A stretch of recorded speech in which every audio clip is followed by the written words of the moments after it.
Captain Forrest here, and in today's video I'm going to be going over why Batman vs Spider-Man isn't close. Now I'm going to go ahead and talk about Batman and Spider-Man. I'm going to go ahead and give you guys a summary of what they bring to the table, but if you guys would like to see more in depth about these characters, of course I have made matchups, so those links will be in the description, check those out. But anyway, if you guys are new to my channel, please leave a like, comment down below, and of course subscribe for the content. And shoutouts to Corimbus. Some of the calcs in this video will be mentioned and they were made by Corimbus himself, so shoutouts to him. But anyway, I'm gonna go ahead, jump right into the meat and potatoes of things and talk about what they bring to the table. Starting off with attack potency, Batman himself has some pretty interesting feats on his own. He's been able to tank a giant explosion on some occasions, and these feats were calced around the town to large town level ranges of attack potency. I will leave the calcs on screen for you folks to take a look at. Very impressive for Batman. Speed, he should easily scale to the likes of Black Canary, who was able to combat Wonder Woman and tag her within a nanosecond, and this was calced around the 4.3 times the speed of light, aka FTL reaction speed. Very impressive. And just to add more consistency, Batman himself has his own laser dodging feats, so it's pretty evident that Batman can react to lasers himself as well, and he would just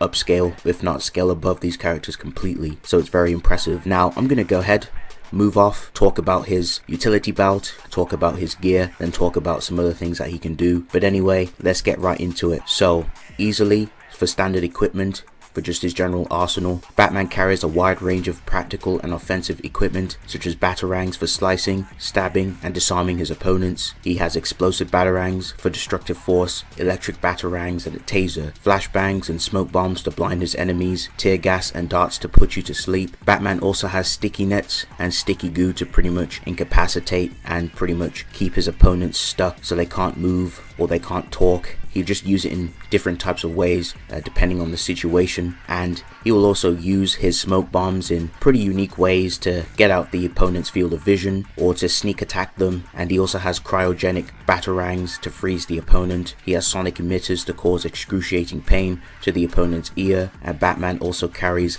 nth metal batarangs too. Batman also carries hook shots to get to places, and he will also use it on his opponents too. He carries a bolas and other equipment for takedowns, and he will use it to restrain his opponents. So that's just mainly his standard gear. He probably carries more than this, but this is just the standard equipment he usually carries in combat pretty much. So moving on to skill, Batman is easily a master at all forms of martial arts. Batman has fought relative to the likes of Karate Kid, who has mastered every single martial art up until the 31st century, which is very impressive. The way Batman fights and his approach to fights is quite similar to Black Panther. Batman will analyze and look for micro expressions or any flaws or weaknesses on his opponents, which will allow him to target said weak points and take his foes down. Batman also knows how to perform pressure point strikes. Batman himself also has instinctive reactions and precognition, which also ties into his skill, allowing him to stay ahead of his opponents in combat. This is also addressed when Doc Ock, aka Superior Spider-Man, who is in control of Spider-Man's body, he was literally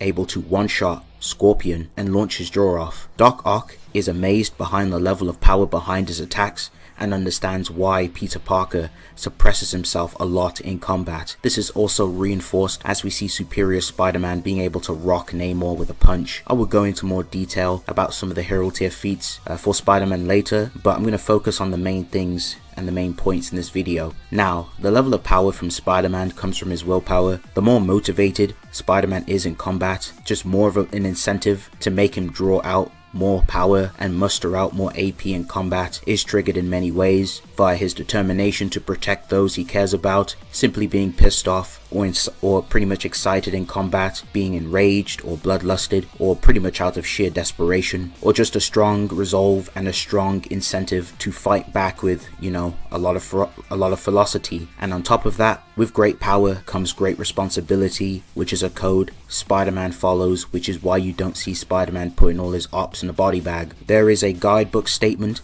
that talks a little bit about Spider-Man's mysterious powers and where he gets it from. They talk about Spider-Man drawing powers from beings that reside inside a 5D structure. So you could make the argument that Spider-Man is drawing some type of power from higher entities, which would also reinforce why Spider-Man is so strong. Due to Spider-Man holding back a lot, most of Spider-Man's suppressed feats are pretty much ranging from the street tier ranges, you know, the city block, the multi-city block, the town level feats, the city level feats, mountain level, and there's even some island level stuff for, you know, suppressed Spider-Man, etc. Another thing to note is that Spider-Man, out of other street tiers, not only has better raw attack potency, but also speed as well. Even characters like She-Hulk, who can react to Hulk and punch him straight in his face, a dude who has some direct chain scaling, being able to react to Thor and Silver Surfer and other hero tiers, who've also demonstrated MFTL feats at the low end. These characters can easily travel like, you know, billion,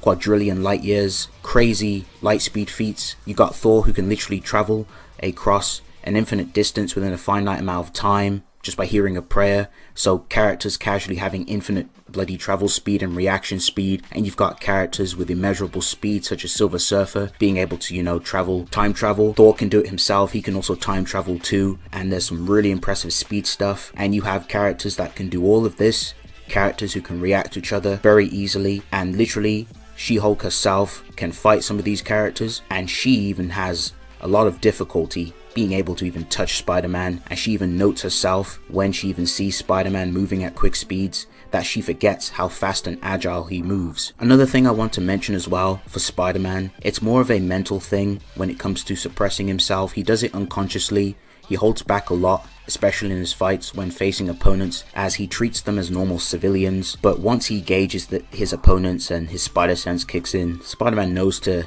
pretty much take the enemy out really quickly. He knows to take the fight seriously. Heck, in recent Spider-Man comics, Spider-Man has been holding back for so long, he doesn't even realize he's doing it anymore. Spider-Man is so fast that he even embarrasses the X-Men themselves on 2 occasions. Cyclops even admits that Spider-Man is stronger than all of the X-Men, and this was referring back to his old team, the original X-Men. I'm talking about the Uncanny X-Men back in 1967. Spider-Man himself has literally blitzed characters like Daredevil, who even admits that Spider-Man is faster and stronger than him. And this is impressive because obviously Daredevil himself has some really good senses due to his radar, and literally despite him having really good senses and due to his, like, you know, his radar, that's not enough. Spider-Man literally still blitzes him.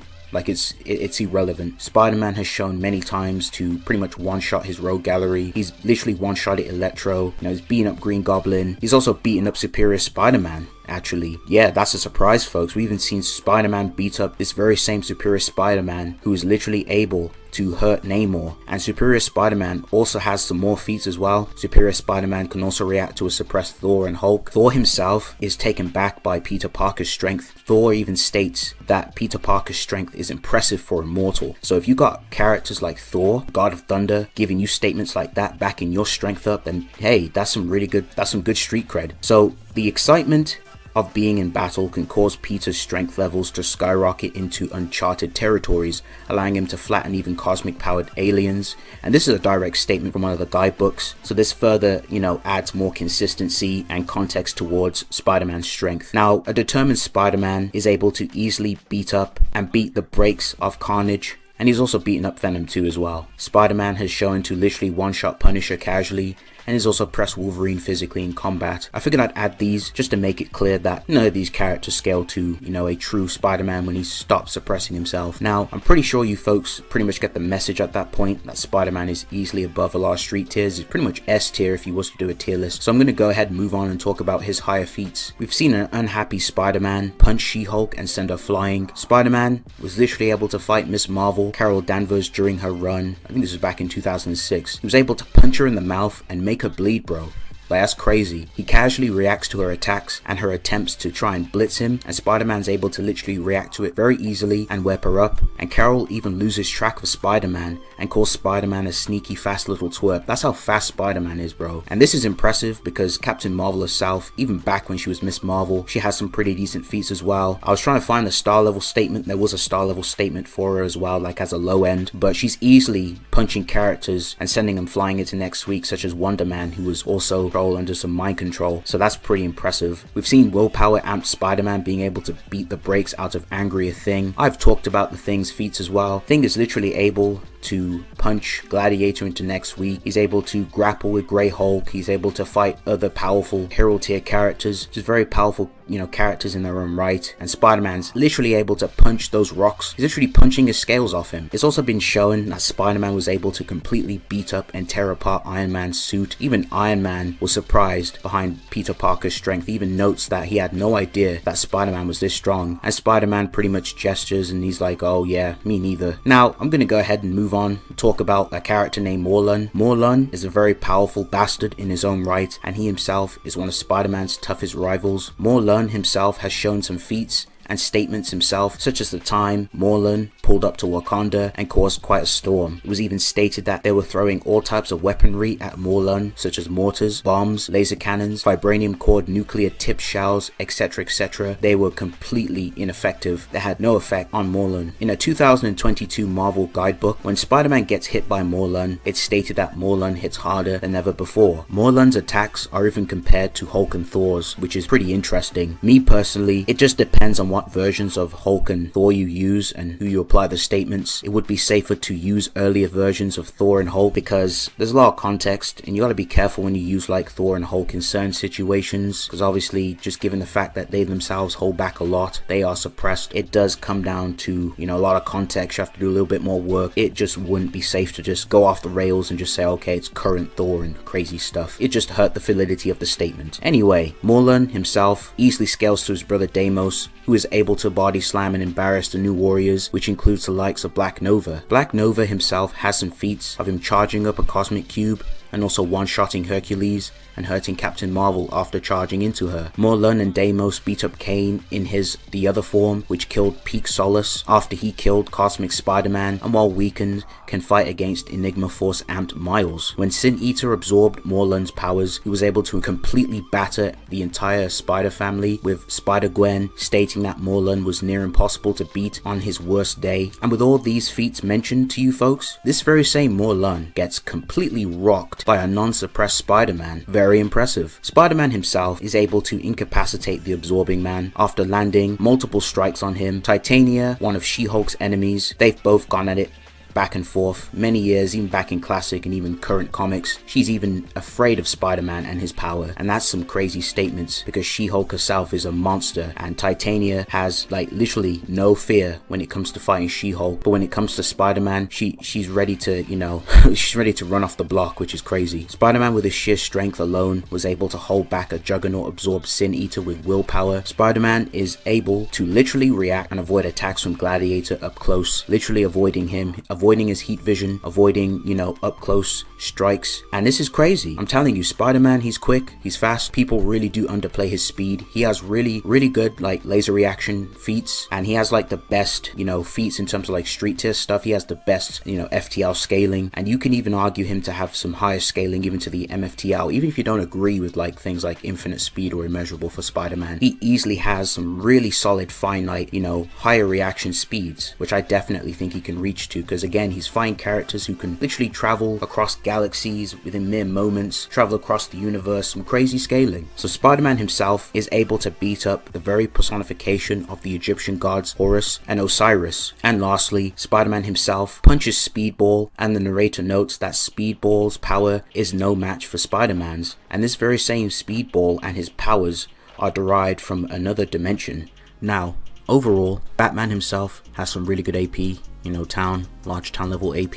Maybe we can get some potential city level stuff, maybe even higher. But currently, just consistently wise, Batman, when it comes to AP, he just doesn't have the stats. Spider-Man's casual suppressed feats are reaching easily in the mountain to island level ranges. Spider-Man was able to attack an explosion which was calced around the island level ranges, and Spider-Man is able to one-shot Electro, who can output enough energy to blow up New York, and he's done it before. He's showed on another occasion where he's able to suck up all the power in New York City, and that was calced around the mountain plus ranges. Now, as shown before, Spider-Man, when he's not suppressed, he's shown to reach the cosmic levels of AP and speed. He can easily reach the Herald tiers, as mentioned in the video. He's just way too strong when it comes to AP in comparison to Batman. When it comes to precognition, Spider-Man has better precognitive feats than Batman. The Spidey sense essentially allows Peter to run through all possible scenarios and outcomes, and even tells Peter which ones are the best ones to go with. Spider-Man can precog 10 steps ahead of his opponents. He can precog invisible threats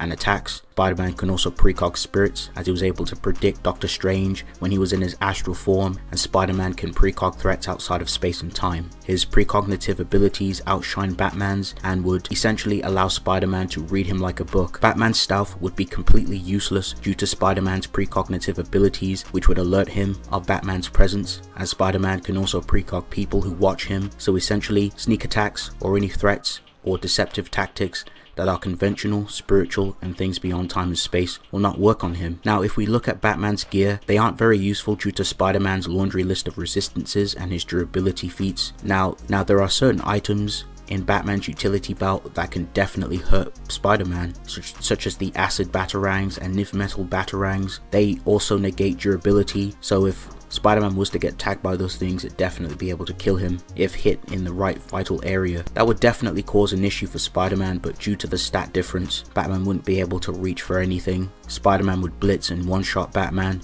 or web him up.